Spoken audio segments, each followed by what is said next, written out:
Selamat datang di episode pertama Answer Your Question. Answer Your Question di sini itu menjawab pertanyaan Anda yang ada di komentar. Jadi jangan lupa untuk komen. Nanti kita akan jawab setiap hari Minggu. Jadi video ini bakalan ada setiap hari Minggu. Jadi let's get started. Oke, pertanyaan pertama dari Anggi Ramadan. Terima kasih Mas Tama. Sama-sama. Saya nggak ngapa-ngapain tadi sama-sama. Nah, sekarang kalau kita hanya punya modal $300, itu gimana dong? Oke, pastinya sangat dekat sekali jarak stop loss-nya. Kalau 1% pasti bakal lebih sering kena stop loss. Tolong bantu dijawab dan kasih saran Mas ya. Saya kebetulan pakai modal segitu. Oke, ini pertanyaan menarik. Kalau $300 itu kita harus bagaimana? Kita biasanya bilang minimal adalah 500 dengan resiko itu 2%. Kalau modal 300, ada dua cara. Yang pertama, naikin modalnya. Ya modal saya cuma segitu, tabung. Nah jadi itu caranya, yaitu nabung. Biarin dulu 300, kalian tinggal menabung yang 2 juta, 1 bulan dapat 1 juta atau 500, kemudian tabung terus menerus sampai bisa $500. Oke. Ada cara kedua, yaitu pakai akun Sen. Dengan akun Sen kalian bisa menggunakan resiko 1%. Dengan akun Sen kalian bisa menggunakan resiko yang paling kecil. Karena 300 di sini bisa menjadi $3.000 kalau pakai akun Sen, tapi keuntungannya ya tetap sama aja, kecil banget. Semoga itu membantu. Oke, dari Pak Ricky Martin. Bang, ajarin aku ya, punya modal pas-pasan, nggak punya modal buat ikut member Trabar, tapi punya niat untuk sedikit membantu keluarga di keuangan. Oke, gini, trading bersama atau trading bareng kita setiap Senin sampai Jumat jam 7 malam itu free, itu gratis, semua orang bisa ikut. Jadi jam 7 kita lihat market, kalau kita ada open posisi ya kita open bareng-bareng, itu yang enaknya. Jadi jam 7 kemudian jam 8 kita selesai. Jadi kalau kita mau enter ya di antara jam itu, bukan kita nunggu contohnya ada sinyal jam 12 kita enter jam 12, bukan ya, jam 7 sampai jam 8 itu kalau ada open posisi ya kita enter kalau ada, kemudian setelah selesai besoknya lagi kita kayak gitu lagi, kalau nggak ada ya besoknya lagi. Jadi market itu jangan dibuat susah, kalau nggak ada enter ya besok aja lagi. Jadi simple as that. Kalau emang nggak punya modal untuk mentoring nggak apa-apa, ikut aja live trading kita gratis, dan semua edukasi menarik juga, yang bagus juga kalian juga bisa lihat di channel kita, itu banyak banget yang bagus-bagus. Oke, dari Pak Muhtar. Mas Tama minta rekomendasi buku buat money management dong, yang Indo dan yang luar juga. Untuk buku, jujur aja saya nggak begitu suka baca buku, tapi saya suka melihat video. Jadi ini sekarang tahun 2021, banyak di luar sana yang video-video bagus money management. Contoh video-video kita juga bagus money management. Kalau ingin belajar yang lebih dalam, kalian bisa masuk ke babypips.com, itu bagus. Untuk yang luar negerinya, kalau yang Indonesia pakai seputar forex.com, itu juga bagus. Dari Lollipop, saya ingat dulu pernah baca postingan di FB ada yang promosi sinyal spesialis all in. Terus ada satu yang tertarik dan akhirnya dia bangkrut $5.000 dalam waktu 2 minggu, dan bodohnya lagi orang itu adalah saya.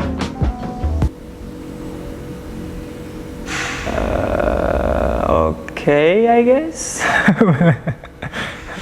Jadi gini, memang kalau memang awal-awal itu kalau kita bilang itu biaya apa ya, biaya administrasi atau biaya sekolah kalau kayak gitu. Saya dulu aja habis 400 juta, itu kita bilang ya udahlah mau gimana lagi, itu biaya sekolah. Untuk trading kita sekolah aja harus bayar, masa bisnis trading kita nggak bayar, gitu aja. Dari Fabir Deso, Bang maaf nih ya, dimaafin Pak. Sekedar tanya, berarti ini di sini money management Bang Tama. Oke, berapapun pips yang kita dapat, stop loss atau TP nggak berpengaruh dengan uang yang kita dapat. Ya berpengaruh Pak. Oke, saya baca lagi. Intinya yang rugi 1%, untung 2%. Ya benar.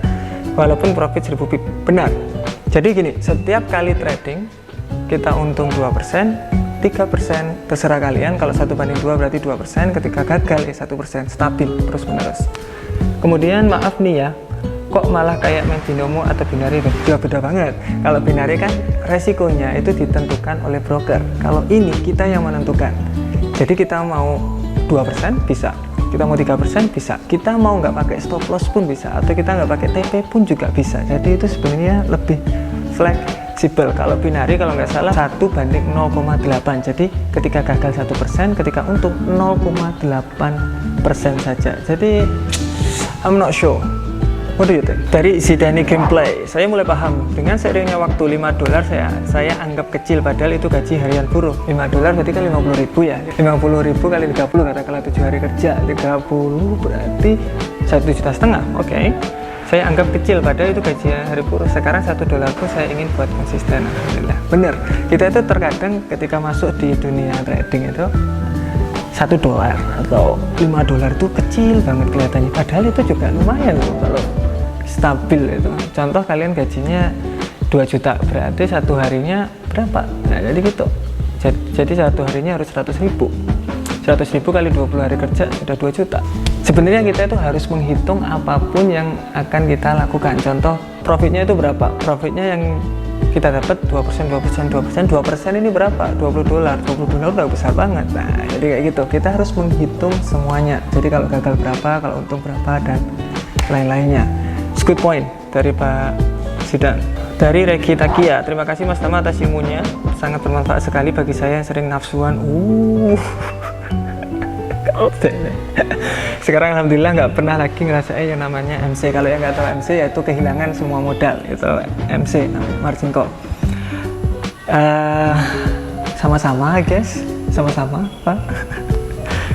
Oke, Pak Fandi sekarang. Terima kasih Mas ilmunya.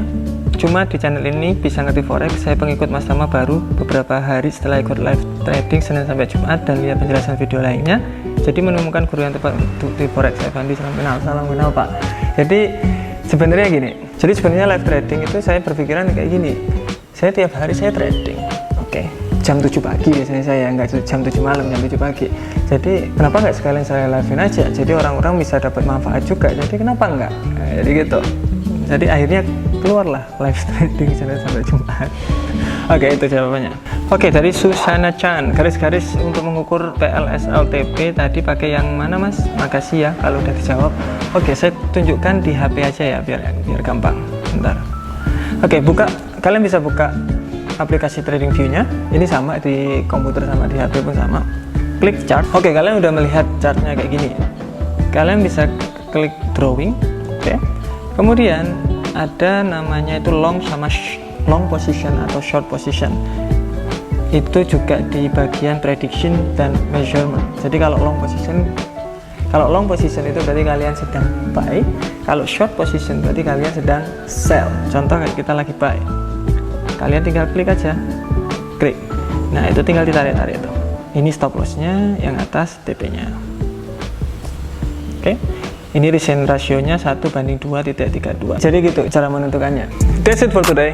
See you next time.